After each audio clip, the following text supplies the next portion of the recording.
البدع والأهواء، أهل البدع العقائدية وأهل البدع السياسية. نقول بيننا وبينكم السلف، بيننا وبينكم الكتب، كان فيقول البدع بيننا وبينكم.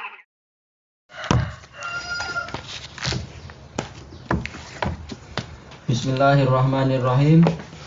Kita masuk kepada salah satu dari bab yang paling penting di dalam kitab Riyadhus Shalihin. Kata Imam Nawawi rahimahullah, babun fil amri bil muhafadzati ala sunnah wa adabiha. Perintah untuk menjaga sunnah dan adab-adabnya. Di sini prinsipnya kembali kepada apa? Jangan masuk kepada bid'ah, tapi setia kepada contoh dari Rasulullah sallallahu alaihi wasallam. Qala Allah Ta'ala, wa ma atakumur rasulu fakhudhuh wa ma nahakum anhu fantahu. Apa saja yang Rasul itu mendatangkannya kepada kalian, maka ambillah dia. Apa saja yang didatangkan kepada kalian oleh Rasul, maka ambillah dia. Dan apa saja yang Rasul itu melarangnya dari kalian, melarang kalian darinya, maka berhentilah kalian. Jangan kalian langgar itu. Ini menunjukkan bahwasanya Allah Subhanahu wa Ta'ala mewajibkan kita untuk taat kepada Rasul. Perintahnya dikerjakan, larangannya ditinggalkan. Kenapa? Karena ayat ini menunjukkan pola perintah. Fakhudhuh, menunjukkan wajibnya mengambil apa yang diajarkan oleh Rasul sallallahu alaihi wasallam. Dan juga apa? Fantahu, berhentilah kalian. Menunjukkan haramnya kita itu mendurhakai Rasul sallallahu alaihi wasallam. Makanya Allah Ta'ala mengatakan, wa may yuti'illaha wa rasulahu faqad faza fawzan 'azima. Barang siapa taat kepada Allah, tidak cukup dengan ini Allah Ta'ala mengharuskan yang kedua juga, dan juga taat kepada Rasulnya. Baru dia akan mendapatkan keberuntungan dengan keberuntungan yang besar. Demikian pula dalil yang lain banyak sekali. Ya ayyuhalladzina amanu ati'ullah wa ati'ur rasul. Wahai orang-orang yang beriman, taatilah Allah dan taatilah Rasul. Baik. Dan dalil yang tentang masalah ini, masalah taat kepada Rasul, banyak sekali dan telah kita sebutkan di dalam bantahan kita kepada orang-orang yang mengingkari sunnah itu. Terlalu banyak dalil di dalam Al-Quran. Makanya Imam Al-Ajuri rahimahullahu ta'ala di dalam kitab beliau Asy-Syariah mengatakan di dalam Al-Quran ada lebih dari 30 tempat. Di situ Allah Ta'ala mewajibkan para hamba untuk taat kepada Rasulnya. Dan dijelaskan oleh Imam Ibnul Qayyim rahimahullahu ta'ala di dalam Muqaddimah Hadil Arwah, dan juga kitab beliau Muqaddimah dari kitab beliau Thariqul Hijratain, bahwasanya Allah Subhanahu wa ta'ala menjadikan Rasulnya itu sebagai teladan, dan menjadikan Rasulnya itu wajib ditaati secara mutlak, dan menjadikan seluruh jalan menuju kepada Allah dan kepada surga tertutup, kecuali orang yang mau mengikuti jalan Rasul sallallahu alaihi wasallam. Siapapun orang yang berusaha mengetuk pintu surga tanpa melalui jalan Nabi dan tanpa dia itu ada di belakang Nabi, maka usaha dia akan sia-sia. Kenapa? Karena Rasulullah memang menjadi teladan yang harus diikuti. Allah menjadikan agama ini yang menjadi sosok untuk teladan dan sosok untuk mempraktekannya. Bagaimana cara mempraktekkan Al-Quran adalah Rasul sallallahu alaihi wasallam. Maka barang siapa ingin masuk surga, dia harus melalui jalan Rasul tersebut.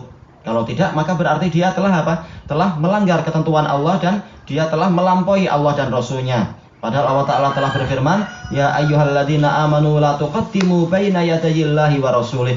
Wahai orang-orang yang beriman, jangan kalian mendahului Allah dan Rasulnya. Harus kita ini di belakang Allah dan Rasulnya.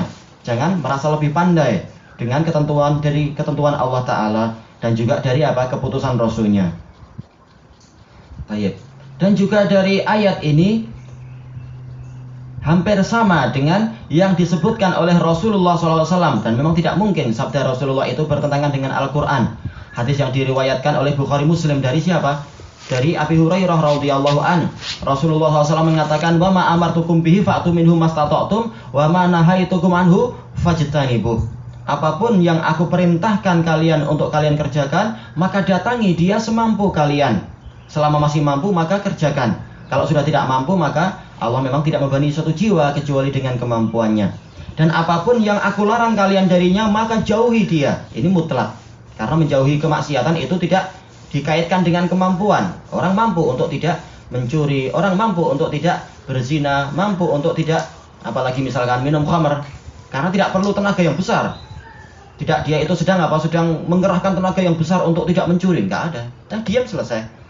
Beda dengan apa? Sholat, zakat, haji, itu memang perlu kemampuan. Sisi pendalilan di sini apa? Bahwasanya Rasulullah juga mengucapkan sebagaimana yang diucapkan oleh Allah Ta'ala dalam Al-Quran, yaitu wajib untuk taat kepada Rasul dan haram untuk durhaka terhadap Rasul. Baik. Kemudian kita lihat di sini perintah-perintah yang datang dari Rasul ini sifatnya umum. Ajaran yang didatangkan oleh Rasul itu sifatnya umum. Wa ma atakumur Rasul. Ma di sini adalah ma mausulah. Dia ini polanya adalah umum. Jadi sama saja apakah yang beliau datangkan itu dari Al-Quran ataukah dari As-Sunnah, semuanya masuk di situ. Karena tidak mungkin selama 24 jam itu setiap kali sahabat bicara kepada Rasul, Rasul hanya bicara dengan Al-Quran saja. Selalu jelas ada beliau memberikan bimbingan-bimbingan, menyebut nama, terkadang menyebut nama Umar, terkadang menyebut nama Abu Bakar, terkadang bicara-bicara yang tidak ada dalam Al-Quran. Maka itu juga wajib untuk diambil. Menunjukkan bahwasanya sunnah itu juga bagian dari yang harus diambil dan harus ditaati. Rasulullah SAW bersabda dalam hadis Miqdam bin Ma'di Karib, hadisnya Hasan li ghairi, ala inni utitul Qur'an wa mislahu ma'ah. Ketahuilah saya itu telah diberi Al-Quran dan yang semisal dengan Al-Quran bersamanya. Yaitu apa? Wajib untuk ditaati. Kemudian wa ma nahakum anhu fangtahu. Apapun yang Rasulullah melarang kalian darinya, maka berhentilah kalian. Kenapa? Karena kalau orang tidak berhenti dari larangan, maka dia akan masuk kepada kecelakaan. Sebagaimana dijelaskan oleh Imam Ibnu Jarir At-Tabari rahimahullah dalam tafsir beliau, tidaklah suatu perkara itu dilarang oleh Allah dan Rasulnya kecuali karena di situ ada bahaya. Sebagaimana khamr, kenapa khamr itu dilarang? Karena akan merusak akal dan juga menyebabkan terjadinya kekacauan dan seterusnya. Kemudian kenapa zina itu diharamkan? Karena dia akan menghinakan manusia sebagaimana binatang dan akan menyebabkan menyebabkan garis keturunan itu kacau.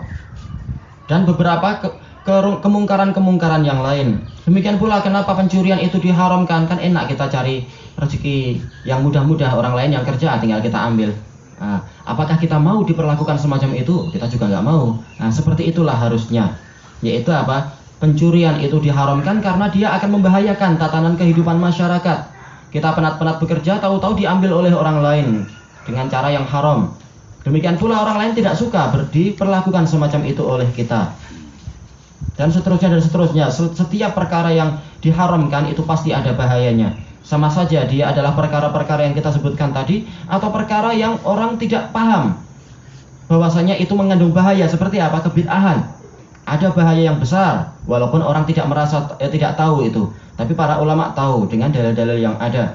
Sebagaimana telah sahih, seseorang bertanya kepada Imam Malik, bagaimana kalau saya ini melakukan ihram beberapa mil sebelum miqat? Kata Imam Malik, jangan kamu kerjakan itu. Dia mengatakan, kenapa? Toh cuma saya tambahi beberapa miqat saja. Beliau mengatakan, saya takut engkau akan tertimpa fitnah. Maka orang ini bertanya, fitnah apa? Saya cuma mundur sedikit saja beberapa mil, menambah amalan. Imam Malik mengatakan, Allah Ta'ala telah berfirman, falyahdharil ladzina yukhalifuna an amrih an tusibahum fitnah aw yusibahum adzabun alim.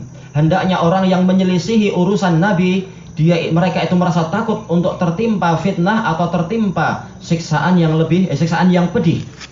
Kata Imam Malik, fitnah apa yang lebih besar daripada engkau merasa lebih pandai dari Rasul? Ini peringatan yang keras. Juga sebagaimana dalam asar yang sahih diriwayatkan oleh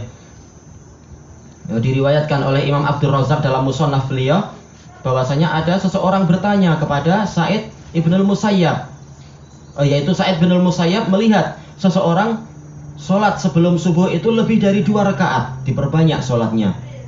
Maka dia dilarang oleh Sa'id ibnul Musayyab. Maka dia mengatakan, wahai Abu Muhammad, apakah Allah akan menyiksa saya dengan sebab sholat? Ini saya sholat, ini baik, ini adalah syubhat dari orang-orang yang membuat bid'ah.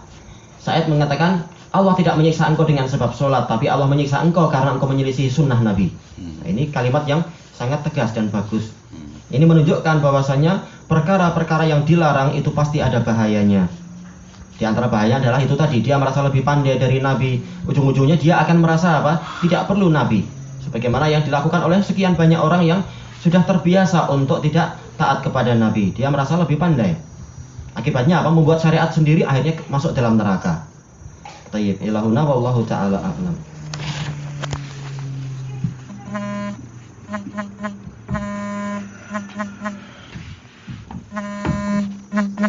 Bismillahirrahmanirrahim.